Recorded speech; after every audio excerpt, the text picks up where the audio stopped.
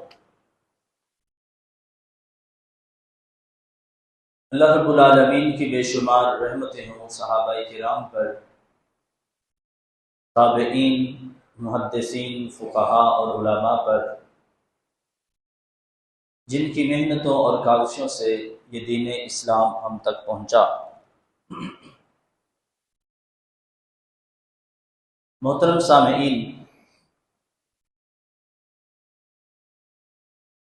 انبیاء کے بعد سب سے اعلیٰ درجہ صحابہ کرام کا ہے۔ رسول اللہ صلی اللہ علیہ وسلم کے وہ ساتھی جنہوں نے آپ کے ساتھ مل کے دین اسلام کی نشر و اشاعت میں حصہ لیا۔ آپ صلی اللہ علیہ وسلم کی زندگی میں، آپ کی زندگی کے بعد دین اسلام کے لیے انہوں نے اپنے آپ کو وقف کر رکھا تھا۔ یہ امت کے بہترین لوگ ہیں، اور یہی وجہ ہے کہ قرآن مجید میں ان لوگوں کے ایمان کو معیار قرار دیا گیا ہے،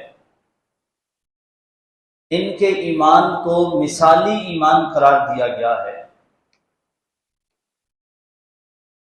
اور ان کے ایمان کو معیار بنا کے دوسرے لوگوں سے یہ کہا گیا کہ آمینو کما آمن الناس،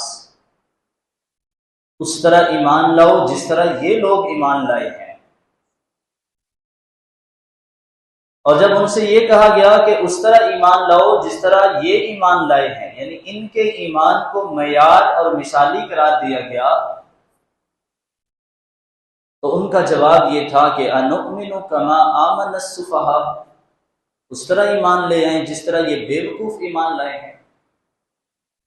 اللہ تعالیٰ کے نزدیک ان کا ایمان مثالی اور معیاری ہے، اور جو منافقین اور مشرکین اور کفار تھے وہ یہ سمجھتے تھے یہ تو بے وقوف ہیں۔ اللہ تعالیٰ نے یہ جواب دیا کہ الا انہم هم السفہاء ولکن لا یعلمون، خبردار یہ خود بے وقوف ہیں، جن کا ایمان مثالی اور معیاری ہے ان کو بے وقوف کہنے والے یہ خود بے وقوف ہیں، اور ان کو اس کا علم نہیں ہے۔ اور دوسرے مقام پہ کہا کہ فَإِنْ آمَنُوا بِمِثْلِ مَا آمَنْتُمْ بِهِ فَقَدِ اهْتَدَوْا، اگر یہ لوگ بھی اسی طرح ایمان لائیں جس طرح تم ایمان لائے ہو، یعنی جس طرح صحابہ کرام تم ایمان لائے ہو، اگر یہ لوگ بھی اسی طرح ایمان لے آئیں فَقَدِ اهْتَدَوْا، تو یہ بھی ہدایت پا جائیں، یہ بھی فلاح پا جائیں، کامیاب ہو جائیں۔ وَإِن تَوَلَّوْا فَإِنَّمَا هُمْ فِي شِقَاقٍ، اور اگر یہ اعراض کر لیں، منہ موڑ لیں، تو پھر یہ اختلاف میں پڑے ہوئے ہیں۔ صحابہ کرام کا ایمان صرف اسی دور میں معیار نہیں تھا، ہر دور میں معیار رہا ہے، اور آج بھی صحابہ کرام کا ایمان ہی معیار ہے۔ کوئی صحابہ کرام کے بارے میں کچھ بھی کہے، کوئی انگلی اٹھائے، کوئی بات کرے، کوئی تان کرے، ہمیں اس کی قطعاً کوئی پرواہ نہیں ہونی چاہیے۔ صحابہ کرام آج بھی اسی طرح خیار امت ہیں جس طرح رسول اللہ صلی اللہ علیہ وسلم کے دور میں خیار امت تھے، اس لیے کہ صحابہ کرام کے حق میں جو گواہیاں قرآن مجید میں موجود ہیں وہ ابدی ہیں، لا زوال ہیں، قیامت تک کے لیے ہیں۔ قرآن مجید کے بیانات صحابہ کرام کے حق میں کوئی ایک خاص وقت کے لیے نہیں تھے، جس طرح بعض لوگ آج کے دور میں بھی بعض لوگ یہ مغالطہ پیش کرتے ہیں کہ جی وہ فتح سے پہلے تھے، وہ فتح مکہ کے بعد والے تھے، وہ رسول اللہ صلی اللہ علیہ وسلم کی زندگی میں ایسے ہی تھے، وہ بعد میں ویسے ہی ہو گئے۔ یہ سراسر مغالطے ہیں۔ قرآن مجید کے وہ بیانات جو صحابہ کرام کے حق میں ہیں وہ لا زوال ہیں، وہ ابدی ہیں، وہ قیامت تک کے لیے ہیں۔ تو قرآن مجید میں صحابہ کرام کو اللہ رب العالمین نے ان کے ایمان کو معیار قرار دیا ہے۔ ہم چند واقعات کی روشنی میں ایمان تازہ کریں گے اور یہ سمجھنے کی کوشش کریں گے کہ صحابہ کرام کا ایمان کیسا تھا۔ حضرت مصعب بن عمیر رضی اللہ تعالی عنہ یہ بڑے ناز و نعمت میں پلے تھے اور بڑے خوبصورت جوان تھے، یہ ایمان لے آئے۔ جب ایمان لے آئے تو والدہ ناراض ہو گئی، والدہ ناراض ہو گئی، گھر سے نکال دیا، کھانا پینا بند کر دیا، یہ سوچ کے کہ یہ تو بڑے ناز و نعمت میں پلا بڑا ہے، اس کو جب ٹھیس پہنچے گی، جب اس کو مشقت پیش آئے گی تو یہ اسلام چھوڑ دے گا، یہ تو بھوک اور پیاس برداشت نہیں کر سکے گا، اس لیے کہ نازوں میں پلا ہے یہ۔ والدہ نے کھانا پینا بند کر دیا، گھر سے نکال دیا۔ حضرت مصعب بن عمیر رضی اللہ تعالی عنہ کا اتنا پختہ ایمان تھا کہ وہ سارے ناز و نعمتیں وہ سب بھول گئے اور صرف دل میں ایمان ہی ایمان رکھا۔ حتیٰ کہ مورخین نے لکھا کہ ان کا جسم سوکھ کے ایسے ہو گیا کہ جس طرح سانپ اپنی چمڑی اتارتا ہے اور وہ خشک ہوئی پڑی ہوتی ہے، اس طرح سوکھ گئے، خشک ہو گئے، اس طرح کمزور ہو گئے، لیکن ایمان کا جو رستہ تھا وہ نہیں چھوڑا۔ وہ صعوبتیں برداشت کر لیں، وہ مشکلیں برداشت کر لیں، گھر سے نکلنا برداشت کر لیا، لیکن اپنے ایمان اور یقین پہ حرف نہیں آنے دیا۔ حضرت بلال حبشی رضی اللہ تعالی عنہ کا واقعہ مشہور و معروف ہے۔ امیہ بن خلف کے غلام تھے، جب کانوں میں اسلام کی آواز پڑی، کلمہ پڑھ لیا، مسلمان ہو گئے۔ امیہ ان کو مارتا، پیٹتا، کھانا پینا بند کر دیتا، ان کے گلے میں رسی ڈال کے اوباشوں کو، لڑکوں کو پکڑا دیتا، وہ گھماتے رہتے، حتیٰ کہ رسی کے نشانات حضرت بلال حبشی رضی اللہ تعالیٰ عنہ کے گلے پہ، گردن پہ پڑ جاتے، دھوپ میں بٹھا دیتے، پہاڑوں پہ لے جاتے، پتھروں پہ لٹا دیتے، جسم کے اوپر گرم پتھر رکھ دیتے، اور امیہ کہتا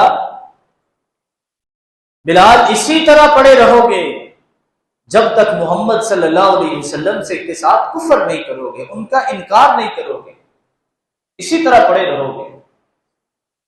حضرت بلال حبشی رضی اللہ تعالیٰ عنہ یہ ساری صعوبتیں برداشت کر رہے ہیں، اور جب امیہ یہ کہتا ہے کہ بلال اسی طرح پڑے رہو گے جب تک محمد صلی اللہ علیہ وسلم کا انکار نہیں کر دو گے، تو حضرت بلال حبشی رضی اللہ تعالیٰ عنہ جوش اور جذبے کے ساتھ کیا کہتے؟ احد، احد نہیں، اللہ ایک ہے، اللہ ایک ہے، جو کلمہ پڑھا ہے اسی کا اقرار کرتا رہوں گا۔ حضرت ابوبکر رضی اللہ تعالیٰ عنہ نے دیکھا تو بعض روایات میں آتا ہے کہ ایک غلام کے بدلے، اور بعض روایات میں آتا ہے 200 یا 280 درہم کے بدلے حضرت ابوبکر رضی اللہ تعالیٰ عنہ نے حضرت بلال کو خریدا اور آزاد کر دیا۔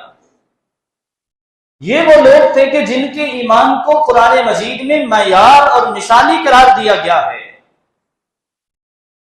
حضرت عمار بن یاسر رضی اللہ تعالیٰ عنہ، حضرت یاسر والد تھے، ان کی اہلیہ سمیہ تھی، ان کے بیٹے عمار تھے،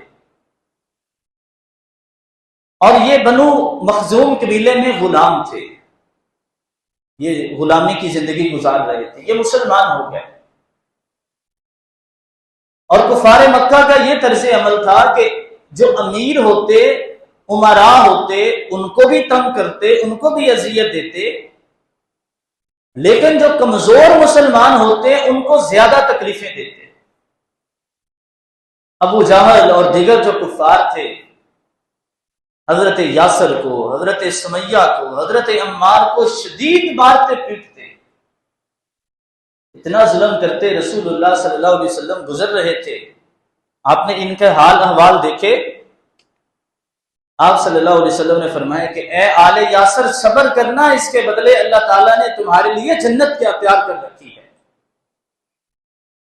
حضرت یاسر ان تکلیفوں کی تاب نہ لاتے ہوئے انہوں نے جان دے دی، وہ شہید ہو گئے۔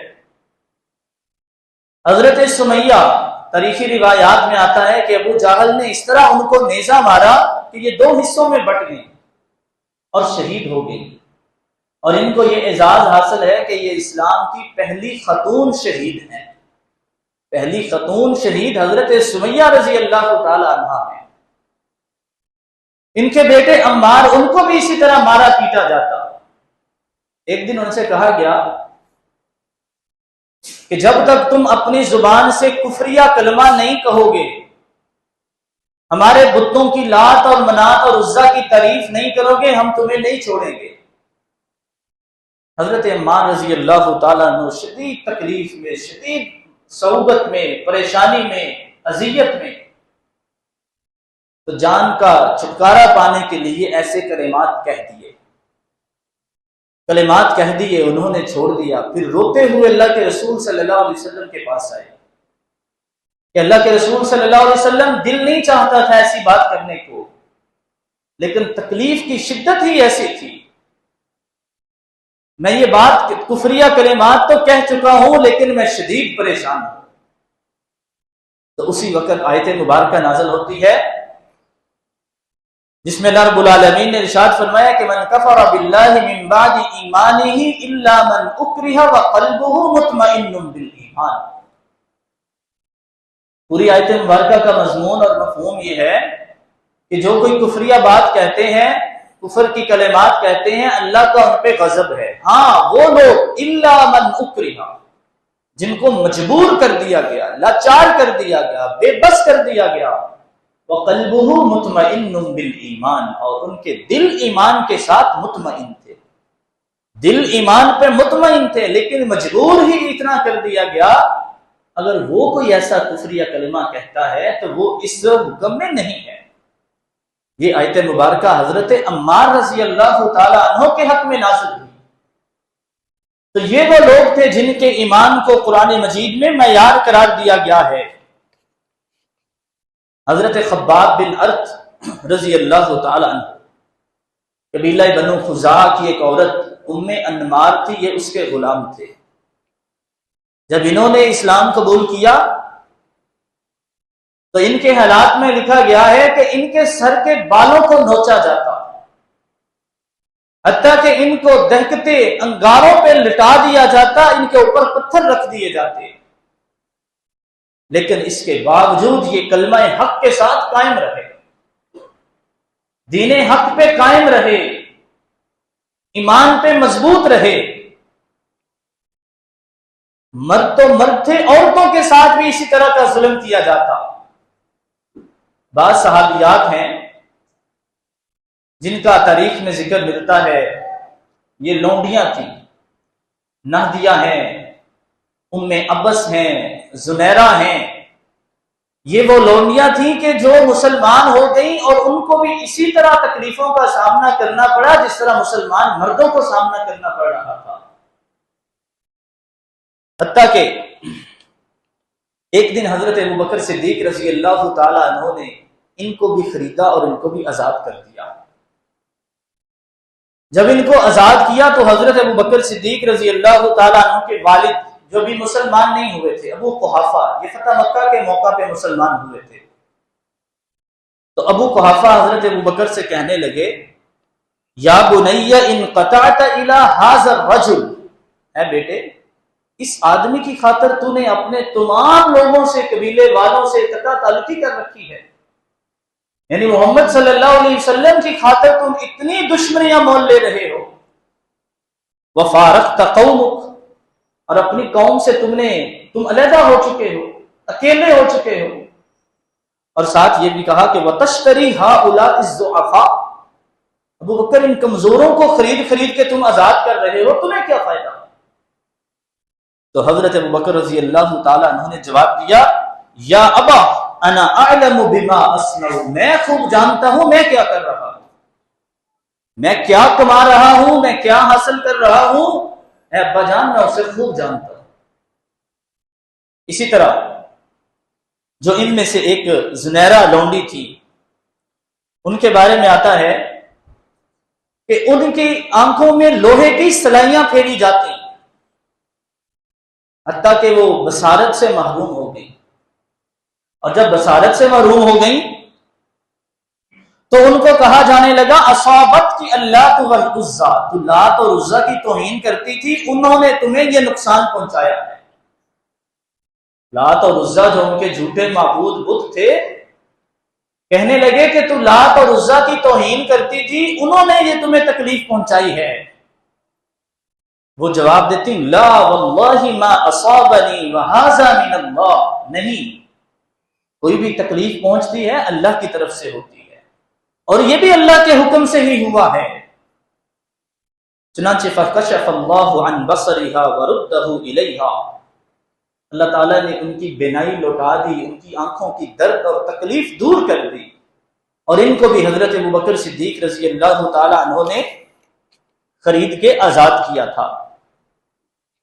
تو یہ وہ لوگ ہیں جن کے بارے میں کہا فَإِنْ آمَنُوا بِمِثْلِ مَا آمَنْتُمْ بِهِ فَقَدِ اهْتَدَوْا، اگر وہ بھی اسی طرح ایمان لائیں جس طرح تم صحابہ ایمان لائے ہو تو وہ بھی کامیاب ہو جائیں۔ حضرت ابوبکر صدیق رضی اللہ تعالیٰ عنہ کا واقعہ بڑا مشہور و معروف ہے۔ جب رسول اللہ صلی اللہ علیہ وسلم معراج کی رات واپس آئے، آپ صلی اللہ علیہ وسلم نے یہ واقعہ سنایا، تو بعض روایات میں آتا ہے کچھ کافر دوڑتے ہوئے حضرت ابوبکر کے پاس آئے کہ آج موقع ہے، ابوبکر سے بلواتے ہیں کہ یہ شخص سچا نہیں ہے۔ بعض روایات میں آتا ہے کہ ابو جہل حضرت ابوبکر کے پاس آیا، کہنے لگا کہ ابوبکر اگر کوئی آدمی یہ کہے کہ میں رات کے اندر میں یہاں مکہ سے مسجد اقصی گیا، وہاں سے آسمان کی سیر کر کے واپس ہی مکہ میں آ گیا، تو کیا تم مانو گے؟ حضرت ابوبکر رضی اللہ تعالیٰ عنہ بڑے جہاندیدہ تھے، سمجھدار آدمی تھے، کہنے لگے پہلے یہ بتاؤ یہ کہا کس نے ہے، یہ کہا کس نے ہے، کہتا کون ہے؟ بتایا گیا کہ یہ وہی کہتے ہیں جن کو آپ پیغمبر کہتے ہو۔ حضرت ابوبکر صدیق رضی اللہ تعالیٰ عنہ نے کہا کہ اگر اللہ کے رسول صلی اللہ علیہ وسلم نے یہ بات کہی ہے تو پھر وہ سچ ہی ہوگی، اور پھر کہا، ایک روایت میں آتا ہے یہ کہا کہ وہ ایسے سچ ہوگی کہ جیسے یہ دن چڑھا ہوا ہے، اور ایک روایت میں آتا ہے کہا کہ وہ ایسے ہی سچ ہوگی، ہم نے تو ان کی ان سے بڑی بڑی باتوں پہ سچ کہا ہے۔ انہوں نے کہا غیب پہ ایمان لے آؤ، ہم ایمان لے آئے، ہم تو ان کی اس سے بڑی بڑی باتوں پہ ایمان لے آئے ہیں، یہ کیا بات ہے؟ اسی موقع پہ مورخین نے لکھا ہے کہ اسی موقع پہ حضرت ابوبکر رضی اللہ تعالیٰ عنہ کو جو صدیق کا لقب تھا وہ ملا تھا۔ رسول اللہ صلی اللہ علیہ وسلم نے کوئی بات کی ہے، صحابہ کرام کا ایمان تھا کہ وہ بات برحق ہے، وہ سچ ہے، اس میں جھوٹ کا امکان ہی نہیں ہے۔ ہمارے لوگ آج بیٹھ جاتے ہیں جی یہ حکم تو اس خاص پس منظر میں تھا، یہ حکم تو صحابہ کرام کے اربوں کے حوالے سے تھا، یہ پردے کا حکم تو اربوں کی عورتوں کے لیے تھا، یہ تو منافقین کے طرز عمل کی وجہ سے تھا، یہ فلاں حکم تو فلاں وجہ سے تھا۔ صحابہ کرام ایسا نہیں کرتے تھے۔ صحابہ کرام کا ایمان اسی لیے معیار قرار دیا گیا کہ وہ یہ دیکھتے کہ اللہ کے رسول صلی اللہ علیہ وسلم کا یہ حکم ہے، آپ کا یہ عمل ہے، آپ نے یہ کہا ہے تو یہ سچ ہی ہوگا۔ حضرت خزیمہ بن ثابت رضی اللہ تعالیٰ عنہ، جس طرح بعض صحابہ کرام کی انفرادی کچھ خصوصیات ہیں، مثلا حضرت ابو عبیدہ رضی اللہ تعالیٰ عنہ کا لقب ہے کہ امین ھذہ الامہ، اس امت کے امین، امانت دار۔ حضرت ابوبکر صدیق کا لقب صدیق ہے، سچے۔ حضرت خزیمہ رضی اللہ تعالیٰ عنہ کا لقب تھا 2 گواہیوں کے برابر ان کی 1 گواہی، ان کی اکیلے کی گواہی 2 لوگوں کے برابر تھی، اور اس کی وجہ یہ تھی، صحیح مسلم وغیرہ میں، صحیح بخاری میں یہ روایت آتی ہے کہ رسول اللہ صلی اللہ علیہ وسلم نے ایک یہودی دیہاتی تھا، اس سے ایک اونٹ خریدا، اونٹ تھا یا گھوڑا تھا وہ خریدا، اور اس سے بات یہ طے ہوئی کہ میرے ساتھ گھر آؤ، وہاں سے تمہیں رقم دے دیتا ہوں اور یہ گھوڑا لے لیتا ہوں۔ آپ صلی اللہ علیہ وسلم آگے آگے چلتے آ رہے ہیں، وہ پیچھے پیچھے ہے۔ راستے میں اس یہودی دیہاتی کو کچھ اور گاہک مل گئے، ریٹ بڑھنے لگا۔ حضرت خزیمہ رضی اللہ تعالیٰ عنہ کہتے ہیں کہ میں بھی آپ کے ساتھ تھا، میں اس موقع پہ تھا جہاں پہ یہ واقعہ پیش آیا۔ دیہاتی نے آپ صلی اللہ علیہ وسلم کو آواز دی کہ محمد صلی اللہ علیہ وسلم گھوڑا لینا ہے یا میں بیچ دوں؟ گھوڑا خریدتے ہو یا میں بیچ دوں؟ تو رسول اللہ صلی اللہ علیہ وسلم نے کہا کہ گھوڑا تو میں تم سے خرید چکا ہوں، اب تو تم میرے ساتھ جا رہے ہو پیسے لینے۔ تو کہنے لگا کہ اچھا اگر بیچ چکا ہوں تو کوئی گواہ لے کے آؤ۔ اب جہاں پہ گھوڑے کا سودا ہوا، جہاں سے یہ گھر کی طرف روانہ ہو رہے تھے، وہاں آپ صلی اللہ علیہ وسلم کے پاس کوئی بھی نہیں تھا۔ اب جس جگہ پہنچ کے یہ بات ہو رہی ہے، وہاں پہ حضرت خزیمہ بن ثابت بھی آپ صلی اللہ علیہ وسلم کے پاس ہیں۔ وہ دیہاتی یہودی کہنے لگا کہ اچھا اگر میں نے بیچ دیا ہے تو کوئی گواہ لے کے آؤ۔ حضرت خزیمہ رضی اللہ تعالیٰ عنہ نے فوراً کہا کہ میں گواہی دیتا ہوں۔ گواہی دے دی، آپ صلی اللہ علیہ وسلم نے گھوڑا لے لیا اور پیسے دے دیے۔ بعد میں آپ صلی اللہ علیہ وسلم سے حضرت خزیمہ سے کہا بما تشہد، تم نے گواہی کیوں دی؟ تو موجود ہی نہیں تھا۔ تو حضرت خزیمہ رضی اللہ تعالیٰ عنہ نے کہا اللہ کے رسول صلی اللہ علیہ وسلم، بات چونکہ آپ سے متعلق تھی تو ہم نے تو آپ کو سچا پایا ہے، آپ کی تصدیق کی ہے، تو آپ سے جھوٹ سرزد نہیں ہو سکتا۔ آپ کی تصدیق کی بنا پہ میں نے آپ کی گواہی دے دی۔ تو رسول اللہ صلی اللہ علیہ وسلم نے فرمایا کہ شہادت خزیمہ بشہادت رجلین، فرمایا کہ خزیمہ کی شہادت دو آدمیوں کی شہادت کے برابر ہے، یعنی ان کی گواہی دو آدمیوں کی گواہی کے برابر ہے۔ یہ صحابہ کرام کا ایمان تھا، یہ یقین تھا، یہ عقیدہ تھا کہ جن کا کلمہ ہم نے پڑھا ہے، جن پہ ہم ایمان لائے ہیں، وہ کبھی ان کی بات جھوٹی نہیں ہو سکتی۔ حضرت علی رضی اللہ تعالیٰ عنہ کا ایک واقعہ ملتا ہے، یہ بھی صحیح بخاری میں موجود ہے۔ رسول اللہ صلی اللہ علیہ وسلم جب مکہ کے لیے تیاری کر رہے تھے، اور یہ آج کے دور میں بھی ایسے ہی ہے، جب کوئی جرنیل یا کوئی حکمران کسی جگہ کوئی ارادہ کرتے ہیں، کوئی لشکر کشی کرنے لگتے ہیں، فوج کشی کرنے لگتے ہیں، کوئی حملے کی پلاننگ اور منصوبہ بندی کرتے ہیں تو اس کو خفیہ رکھتے ہیں۔ رسول اللہ صلی اللہ علیہ وسلم بھی مکہ کی طرف جانے کا ارادہ کر رہے تھے، اور آپ کا پلان بھی خاص لوگوں تک تھا۔ ایک صحابی جن سے یہ غلطی ہوئی، اور وہ غلطی اللہ تعالیٰ نے ان کی معاف کر دی، حضرت حاتب بن ابی بلتہ رضی اللہ تعالیٰ عنہ، بدری صحابی تھے، جنگ بدر میں یہ شریک ہوئے تھے۔ انہوں نے ایک عورت کو ایک خط دے کے مکہ کی طرف روانہ کر دیا کہ رسول اللہ صلی اللہ علیہ وسلم کچھ تیاریاں کر رہے ہیں اور شاید مکہ کی طرف ارادہ ہے۔ اللہ تعالیٰ نے آپ کو یہ خبر دے دی، معجزہ رونما ہوا۔ رسول اللہ صلی اللہ علیہ وسلم نے حضرت علی، حضرت زبیر اور حضرت مقداد رضی اللہ تعالیٰ عنہ تینوں کو کہا کہ مجھے اللہ تعالیٰ نے خبر دی ہے کہ ایک عورت اس طرح ایک خط لے کے مکہ والوں کی طرف روانہ ہوئی ہے، اور فلاں فلاں جگہ، روضہ خاک جگہ کا نام تھا، وہاں پہ وہ پہنچ چکی ہوگی، اور اس کو جا کے پکڑو، اس سے خط لو۔ حضرت علی رضی اللہ تعالیٰ عنہ فرماتے ہیں کہ ہم آئے، اسی جگہ پہ پہنچے، وہیں پہ وہ عورت ہمیں ملی۔ ہم نے اسے کہا کہ تمہارے پاس ایک خط ہے، وہ ہمیں دے دو۔ وہ کہنے لگی میرے پاس کوئی خط نہیں ہے۔ تو کہتے ہیں کہ جو میرے ساتھی بھی تھے، جو ہم سے ہو سکا ہم اس سے پوچھتے رہے، اس کی جانچ پڑتال کرتے رہے، لیکن اس سے خط نہ نکلا، اور وہ یہی کہے میرے پاس خط نہیں ہے۔ تو میں نے کہا کہ چونکہ اللہ کے رسول صلی اللہ علیہ وسلم نے ہمیں یہ کہا ہے تمہارے پاس خط ہے، تو آپ کی بات جھوٹی نہیں ہو سکتی، تمہارے پاس ہی ہے، اور اگر مجھے تمہیں برہنہ کرنا پڑا تو خط میں تم سے نکالوں گا، تمہارے پاس ہی ہے۔